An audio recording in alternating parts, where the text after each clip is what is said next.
Oli and Lucia. Even though the pandemic had devastating effects worldwide, it is very interesting to understand how much and how quickly we have pivoted and innovated.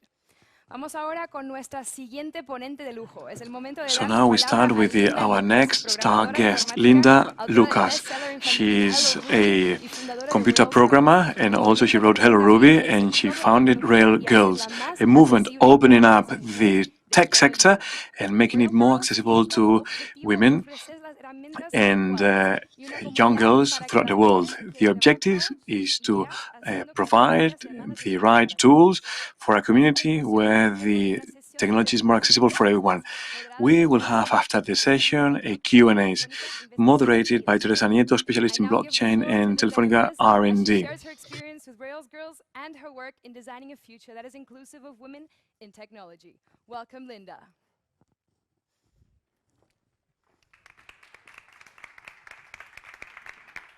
Thank you.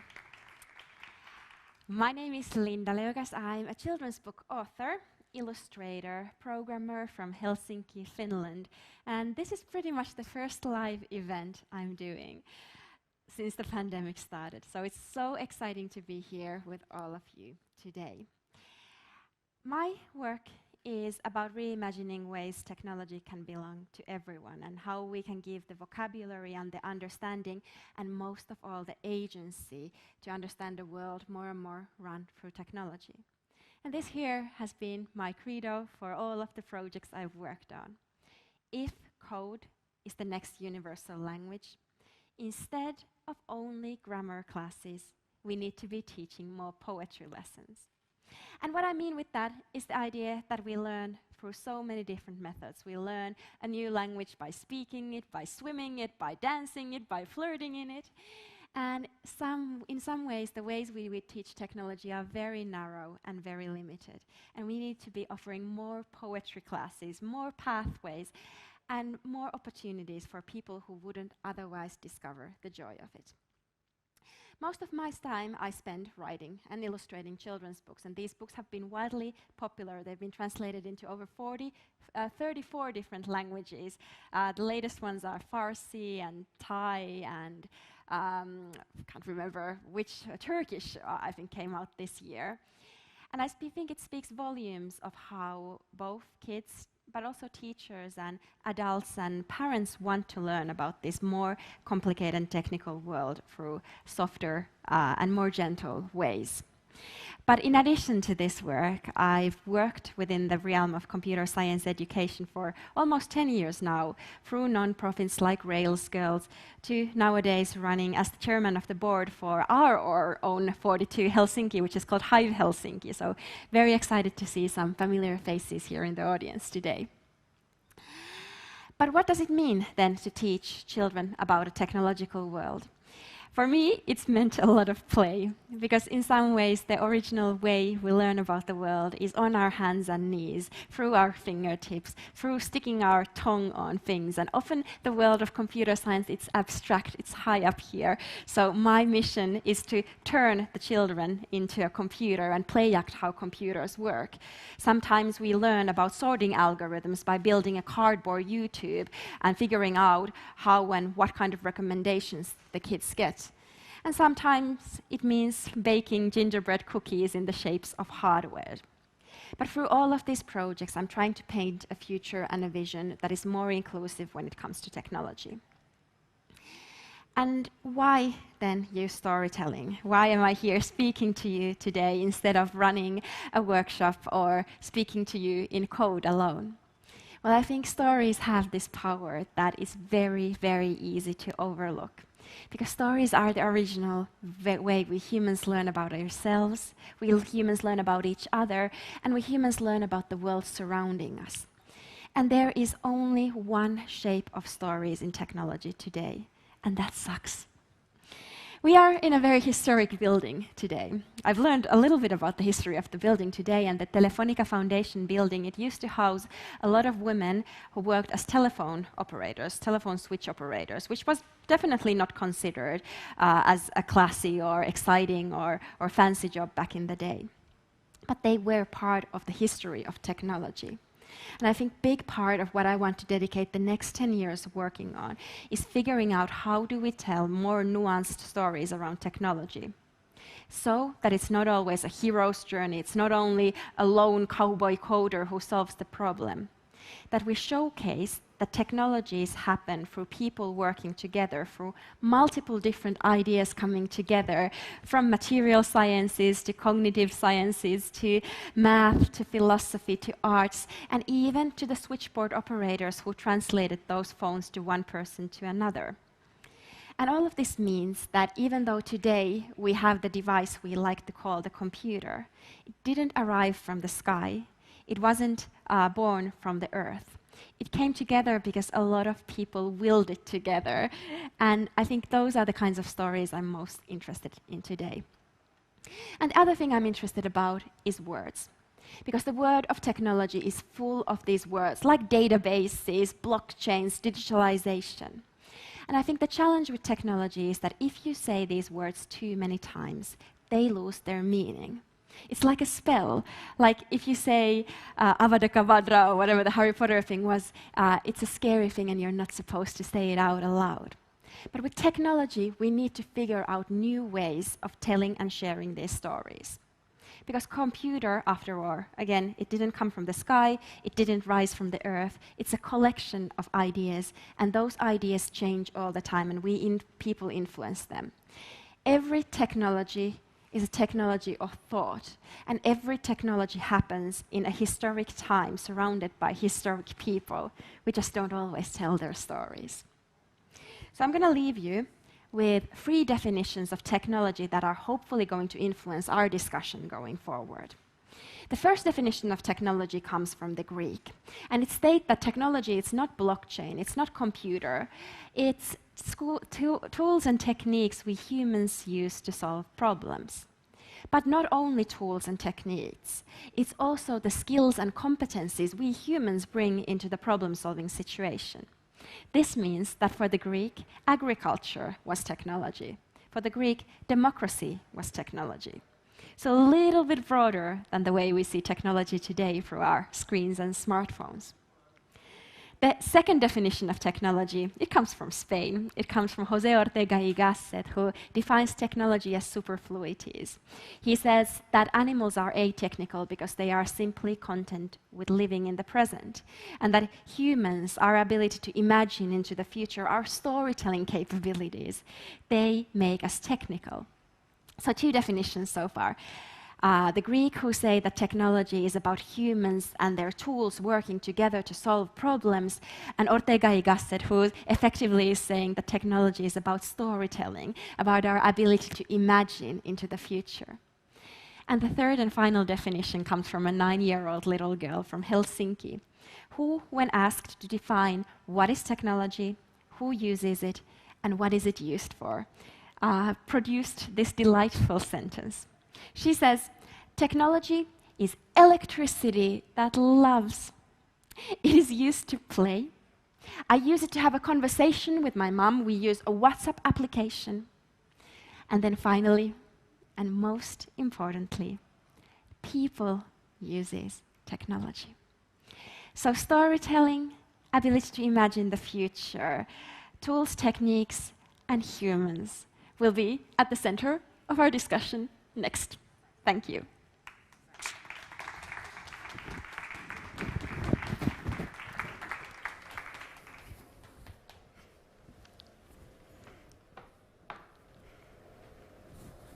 Hi, Linda. Hi. How are you, first of all? I read this study that says that when these producers, they want to see if a movie is going to do really well. They go into the movie theater and they measure how much of this chemical called isoprene there is in the air. And if there's a lot of isoprene in the air, it's going to do well because people apparently produce it when they are excited and fun and so forth. And I feel like that. I feel like there's a lot of chemical cues in the air of us all being here together, and very excited to be here. Thank you. How about you? Fine. Sorry. First of all, I'm so glad to meet you because I have reading a lot of you and I think that you are a very, very interesting person. Thank you. So thank you for being here in the event. Well, we are going to start with the Q&A. I would like to know, how do you started in the technology world? Did you study a STEM career, or have you been self-taught, or why did you get in the technology world? So I have two stories. First of them has to do with an older man and a teenage crush, and the second of them has to do with a complete frustration with the educational materials out there. The first I'll tell really quickly. So it was 2001. It was Al Gore, the then Vice President of the United States, and I was 13, and I had a mad, mad crush. And what the other girls would have done at that age, if they hadn't loved Al Gore, if they had loved Rafael Nadal, like any sane person would have done, would have kept maybe a collection of scrapbooks or pictures or something like that. But I had the internet. But I didn't have Tumblr, I didn't have Instagram, I had HTML, I had PHP, I had CSS. So I built a website called My Gore back in 2001 to celebrate my passion and excitement for this man. And 10 years later, I met him at an event like this, and I told him this story, and he looks at me for a while and he says, "Oh gosh." So that can happen. Sometimes you meet your childhood heroes. But for serious, the answer, I was not taught in university, but I was always curious about technology. I always felt that there was this sense of being able to express yourself, but the materials were really frustrating. So I studied in Stanford for a semester, and I was studying Ruby on Rails, which was a very popular programming language back then, and I would have a book, and it was very linear. It was very, read here, this is a concept, read this, and I would be like, oh. And then something clicked in my head, and because the name was Ruby on Rails, I started to draw this little illustration of a girl called Ruby. And I figured that, hey, maybe this is the start of something. And boy, was it a start of something. So for the past 10 years, I've been pretty much drawing the same picture of a little girl called Ruby and explaining the world of technology through her adventures. So interesting. And I think that many people may ask this question, but I think that it's mandatory. Are you Ruby? Am I Ruby? I think Ruby is what I wish I was. So I come from Finland, which is very different as a storytelling tradition, like the Scandinavian countries. So I'm not sure how well known the Moomin series is in the Spanish-speaking world, but there's this fierce little girl called Little Moo that doesn't want to be anyone's princess or anything like that. And then the other big Scandinavian hero we have is the Swedish Pippi Longstockings, the world's strongest girl. So I think those influenced me a lot when creating Ruby, and I made her to be quite fearless, quite imaginative, and quite curious. So on my best days, I am Ruby. On my worst days, I'm definitely not her. I will also, we like to be Ruby. Yeah. I think one of the, honestly, like one of the most exciting moments for me was I've been traveling a lot before the pandemic, and just by fact of having 34 different cultures where I can read the storybook and see the local children react. I was in Japan a few years ago, and a little boy comes to me and says, "Linda, when I want to," oh, he says this in Japan and someone translates to me, but he says, "Linda, when I want to grow up, when I grow up, I want to be Ruby." And I'm like, oh boy, this is feminism. This is what happens when the world changes, that little boys can think that they can be fierce programmer girls when they grow up. It just messed my brain in a good way. That's very cool, because it is proven in technology that at the end there is a gap between male and females. And do you think that when you are working with children, you can see this gap, or? Absolutely not. But the older they get, the more they start to take in the society's messages about who gets to be a programmer and who isn't a programmer. And it depends a little bit on the research where the age thing happens. I used to say that it's around 12 to 13 when a lot of things happen in teenage girls' brain, when they start to get insecure about whether they can be an art person and a math person at the same time. But some studies, they suggest that it's even at the age of 5 when children start to have these self-limiting beliefs about what they can be and what they can't be. And I think this is one of the reasons why we need more nuanced stories about who shapes technology, not only these lone programmer heroes, but just teams of people working together. Yeah, that's a thing that our CEO was saying before in the introduction of the event, because at the end now in the technology we need more people that they don't have to be programmers. We need philosophers, people from political science, for example, or humanities and all that stuff. And I think that this is really important. I hate that there's this distinction between the world, that there's like science and programmers, and then there's humanities, and then it's either you become a science person or you become a humanities person. So what about civil engineers or nurses or, I don't know, like social scientists? Like they still, in my opinion, they study the topics of humanities and they can use the topics of engineering and science to do their thing. And I know it's a cliche to say, but in some ways I think programming is one more sort of tool in your tool set of things you can use to observe the world, much like biologists use a micro, what is it called? Well, like astrologists use a telescope, and biologists use a microscope. So a computer is a super machine anyone can use, whatever their profession is, to enhance their understanding about the world. And about programming languages, do you think that computer science or programming languages should be taught as other language in a school? It's a good philosophical problem whether we should approach it more as math or more as languages. I don't think it's either. I think it's a weird combination of arts, the self-expression part, engineering, the exactitude and like the problem-solving capability, math, which with its exactitude and sort of rigorousness, and then finally societal change, because code and program has such a huge impact on the surrounding world. And I think it's probably like a whole different discipline to be taught. But currently, we are still figuring out how to be doing that, because this is a young discipline. It's less than 80 years old, depending a little bit on how you calculate it. And this is the first time in history that we are deciding, or many nations are deciding, that yes, we need to be teaching this to our very youngest.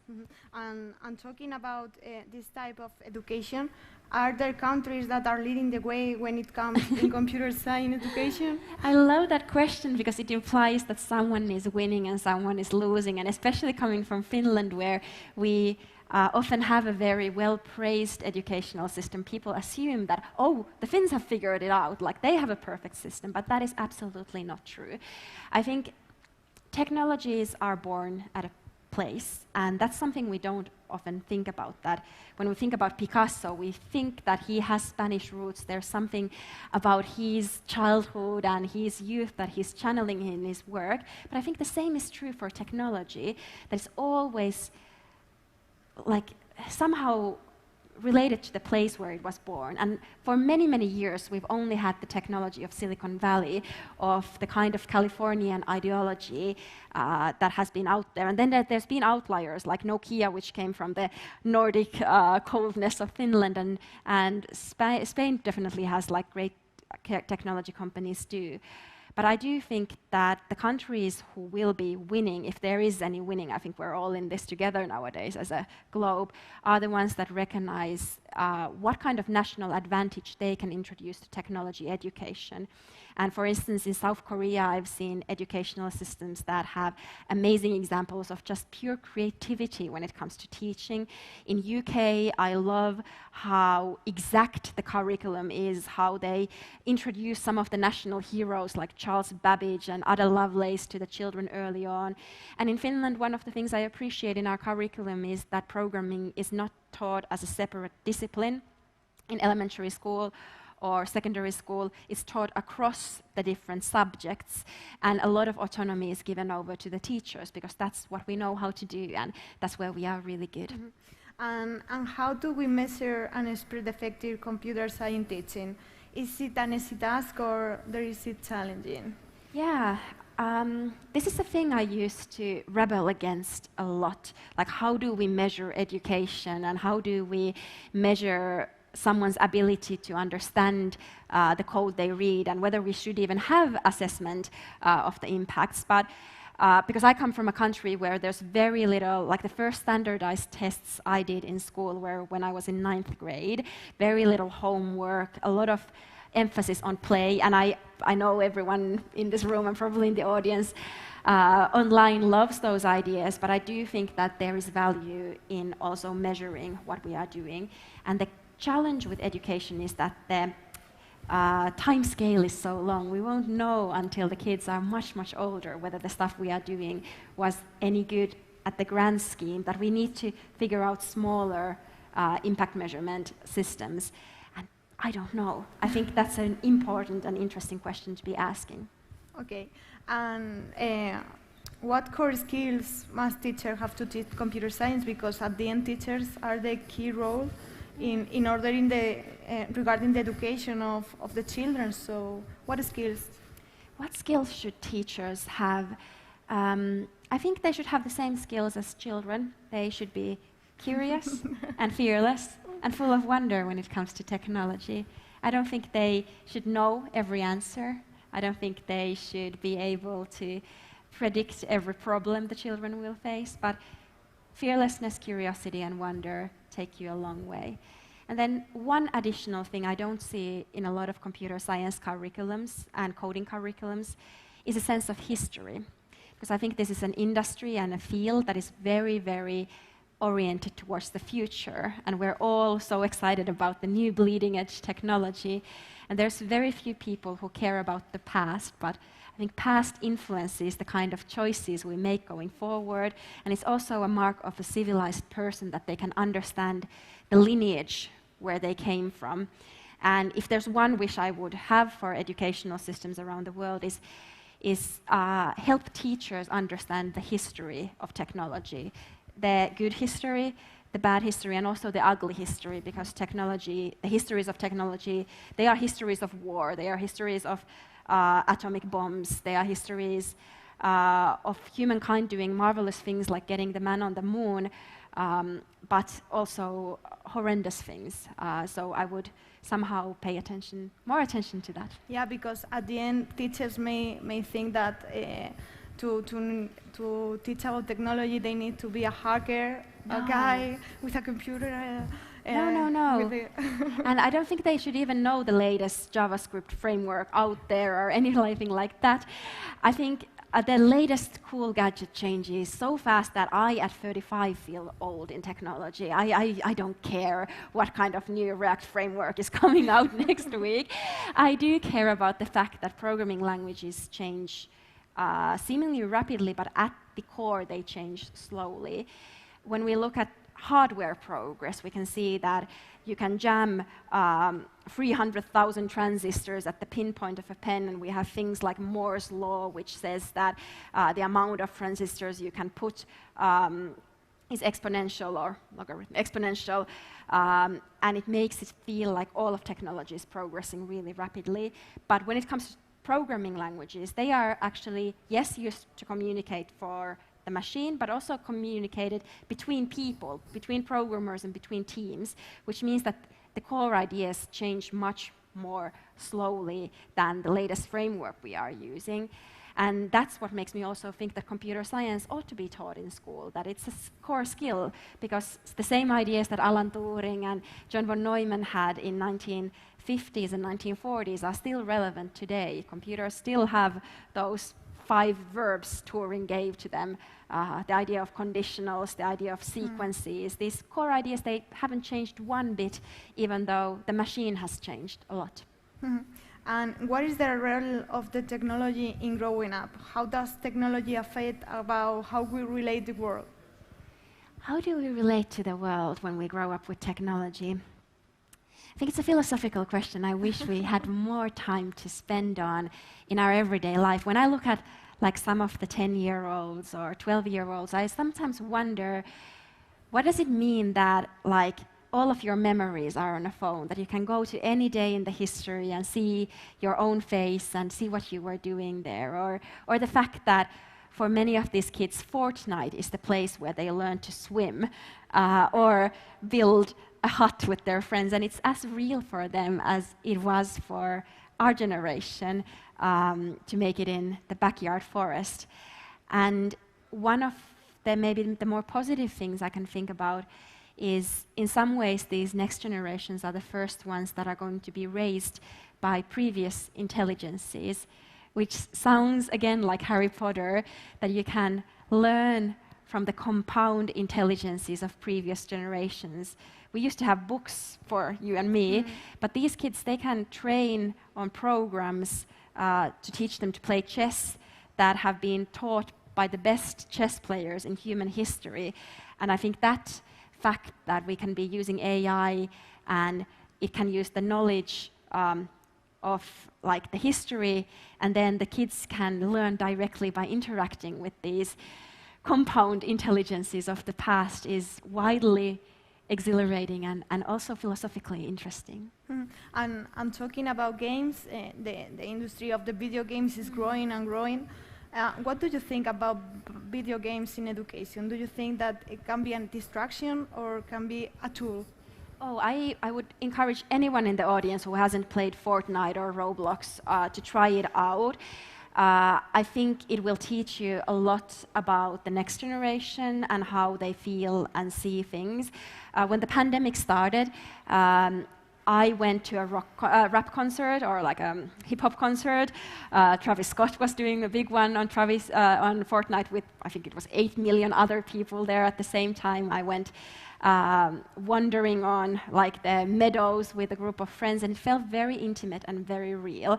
And if this is not enough, if this is just a children's book author talking philosophical, I would also argue that getting to know the world of games is important, because I think in the quarterly call of Facebook, they mentioned metaverse, the new big digital frontier, I think 8 or 16 times or something like that. So it's definitely a buzzword, the metaverse, how we are going to be interacting in this virtual world post-pandemic, that we ought to be curious about. So that, again, it's not only the big companies that get to decide what kind of futures we have, but all of us.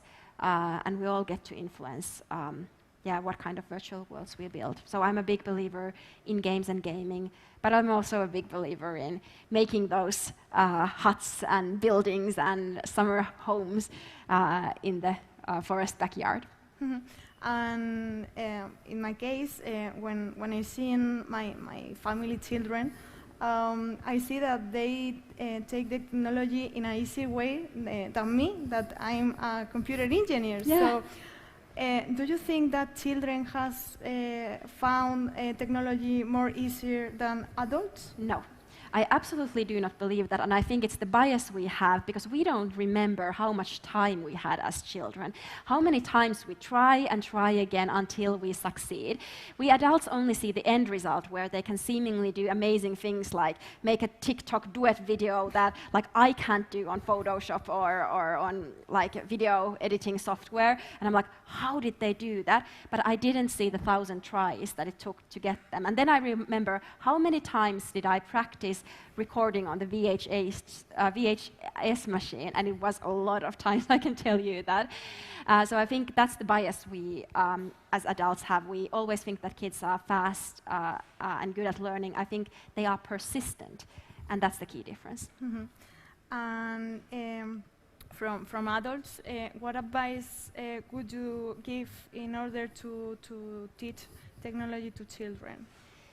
I would start with curiosity. My advice for any parent or grown-up or teacher who's thinking about how to start incorporating technology into your classroom is not by trying to transfer knowledge, like this here is blockchain, learn what blockchain is, but rather try to figure out what is the interest of the child, what is a project that might include somehow the blockchain or ideas and technologies around that. And in that way, teaching becomes less of transferring knowledge to someone. It's more about creating a memory. And if we all focused on creating memories around technology that are empowering, that make the kid feel like they have agency, like they are like the masters of that little universe where they get to decide the rules and how things work, I think we would have a generation of children with a very different relationship to technology. Yeah, and right now the technology that we know right now is totally different than the technology that is going to be in the future. So in terms of education, do you think that it's easy for teachers to be in the to be in the I don't know how to say it, to be in the world that is happening right now with technology, or they can be old-fashioned? Yeah, that's an interesting question, because so I see, like, one of the things that scares me the most is the idea that when I was a teenager, I felt that the world is getting better. And now when I see, and I was a lucky kid because I got to live in the 1990s when it truly felt that in many parts of the world was getting better. And now when I look at the next generation, I feel that there's a lot of anxiety over global warming, over the climate change. All of these things are piling up on young people, and they are world weary. They are pessimistic. They don't feel optimistic or even hopeful about the future, and it absolutely kills me. Because I think the compound effect is powerful. Because when we look at the machines you and I have today, those are the imagination of the people who were in their 20s in the 1980s. Those were people like Steve Jobs and Bill Gates and all of the famous folks we grow up hearing. And they were optimistic about the world. They lived in California, and they were going to the moon, and they were doing things and smoking LSD and whatever. But they had a very different relationship with technology. And that's why I think we should give this current generation also, if not an optimistic, at least a hopeful relationship to technology. Because those kids will be in their 30s building the next big technology companies in 10 or 20 years' time. And we need them to have those childhood memories where they have that sense of hopefulness. And that's why we are in a hurry, and that's why teachers matter so much, because not only are they teaching for today, but they are teaching for the next 20 or 30 years, and way, way beyond that too. So to finish, would you like to make a highlight of computer science in education, based on your experience? So I started 10 years ago, when I still needed to explain to parents and colleagues that coding is important. Now I think we all understand that coding is important, but I think the next big thing I would want to focus on is computer science. The idea that there is a lot of big ideas when it comes to computers that go beyond coding, that actually if you're a business analyst, if you're a nurse, if you're a civic engineer, learning how to write a Python script doesn't necessarily make you any more future-proof in your career, but understanding the big ideas of computer science in the same way as we understand big ideas of physics or big ideas, or read the classics of English or Spanish or Finnish to that end, like what are those big powerful ideas? Because computers are not going anywhere. If anything, they are becoming a bigger and bigger part of our lives. But it's up to us to choose how we teach these things. And then the other thing I wish to see in the future, we right now have a lot of people who are two things. They are driven by the idea of how something works, and they are driven by the future. And those are great things. I love the starry-eyed, like, future-driven people who just want to figure out how stuff works. But I also think we need another category of people who are motivated by the why question. Why do something like this? Is this something that technology should be solving? And also who are kind of guardians of the past, who carry this history with them and this understanding of the world. And when we have those two kind of people, the hows and the whys, then we will have a wonderful future. The engineers and the creative people. Who both speak code. Yeah. So thank you very much. It has been a pleasure to meet you, and I hope to see more of your work in the future. Thank you. Thank you.